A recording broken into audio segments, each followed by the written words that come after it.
May the gods keep the wolves in the hills and the women in our beds. Hey! Is this heaven? No. It's Iowa. I got a treat for you guys for the next 13 fucking days. Why? Because in May, on the 13th, it is Friday the 13th, and we're not going to have another Friday the 13th till January. So, the next 13 days, I'm going to do every single movie review of Friday the 13th. I'm going to re-rank the franchise. I'm going to talk about the top 10 hotties, the top 10 young blood cast, top 10 Jason, all the kills. It's going to be fun. I'm really going to dig into the Friday the 13th the next 13 days.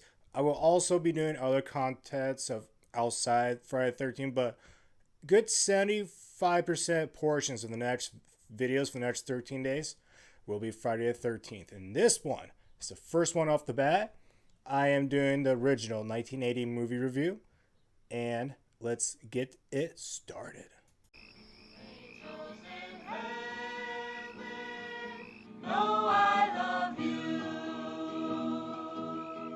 Did you know that a young boy drowned the year before those two others were killed? The counselors weren't paying any attention. They were making love while that young boy drowned. His name was Jason. 1980 would definitely be the start of the 80s horror icon, golden years. The 1980s was just the best. You had Halloween, Friday the 13th, Nightmare on Elm Street. It was just the golden age for slashers. In the first one, we have Cunningham, the director. He also was producer for The Last House on the Left, which Wes Craven directed, and that's something I don't watch. I've seen it before, and I'm just not into that raping. No, I'll pass on that shit. But it shows that he's a good director for that genre. Quit now. Quit? Why would I want to quit? Did Christy tell you about the two kids murdered in 58? Huh?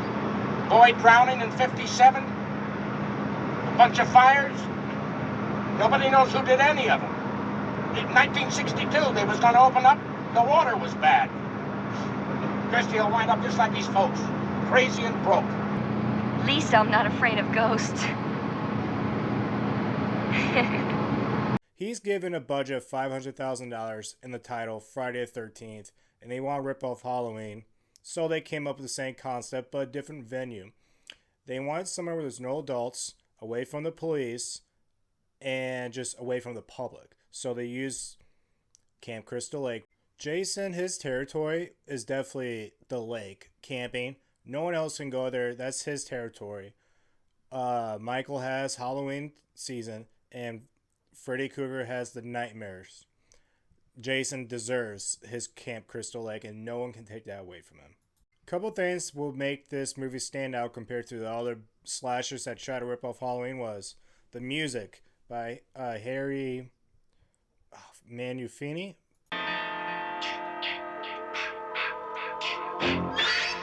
And you have your iconic sound effects. You hear the score, you hear that sound effects, you know instantly Friday the 13th, without a doubt. And then, of course, the title, Friday the 13th, is just, it's like Halloween. Like, the title is amazing. But I think what makes this movie really, really, really stand out is the makeup effects. All the deaths, mainly because of Tom motherfucking Savini. Sir Tom Savini, greatest he, before this, he did Day of the Dead, and that really got him noticed. And a lot of people wondering why he was so good is because in Vietnam he was a photographer during the war, so he really got to see the nasty shit, and he really compared it to that, what he saw there. Your casting is amazing. It's definitely original, and it's something a lot of people try to replicate, because you have your classic final girl that's not into sex, not really into drugs. She might show her bra, and she always survives because she's always busy and she's occupied. Like, she's not having sex, which that's how you get killed. In a Friday the 13th movie, you show your tits, you do drugs, you drink a lot of alcohol underage, you're going to get killed, most likely, 9 out of 10. You're going to Camp Blood, ain't you? God damn it, Ralph, get out of here. Go on, get. Leave people alone. You're never come back again. Oh, shut up, Ralph. It's got a death curse. These are the movies where you're definitely like, don't go in there. No, no, because the audience is aware of what's going on, but the people in the movie, the characters, they have no fucking idea. So they're walking into a building where we know the killer's in there, and of course, Halloween started that. Because when Jamie Lee Curtis goes across the road after putting the babysitters away, you're like, no, no, no, don't go in there. Why are you going over there? Same concept with this. So with this casting, you got your, they're all different types. You have Bill, which is the good guy. Brenda, she's kind of like the older, mature, but she still smokes some weed. I love Brenda. She is so hot. Maurice, she's like the happy-go-lucky. She's Kevin Bacon's girlfriend. She's cute. She's definitely an eye candy where she's wearing like her underwear. Ned, he's actually kind of funny in a way. He's not too over the top, but he's not that funny, but he's funny enough where I don't mind him. He's not annoying at all, like in other characters, or like Tina from fucking Halloween 5. The cinematography in this movie was really good because there's definitely like the point of view of the killer. Again, Halloween. And it's also that panic glide, whereas you don't need to be on a dolly. You can literally just grab it and run around and go with it. It just really opened the doors for a lot of people to really make movies in a different way.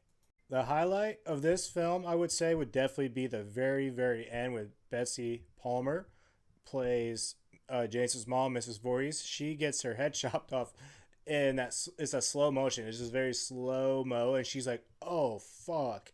And then whoop, just comes right off. I absolutely love that. This movie is definitely great. It's original, but is it my favorite Friday the 13th movie? I must say no, because I know there's one movie in this franchise that I personally enjoy. I think is just a hair bit better, but I'll get into it down the road. Until then, this is a 7.5 out of 10 for a Sky Gene score.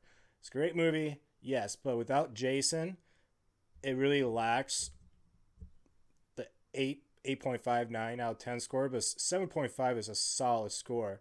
For a horror movie from 1980, it's really good. Especially for a red herring movie where you don't know who the killer is. Alright, Sexy Monkeys, I am out of here. Next video is going to be Friday the 13th, Part 2. Remember, if you go to jail, don't drop the soap.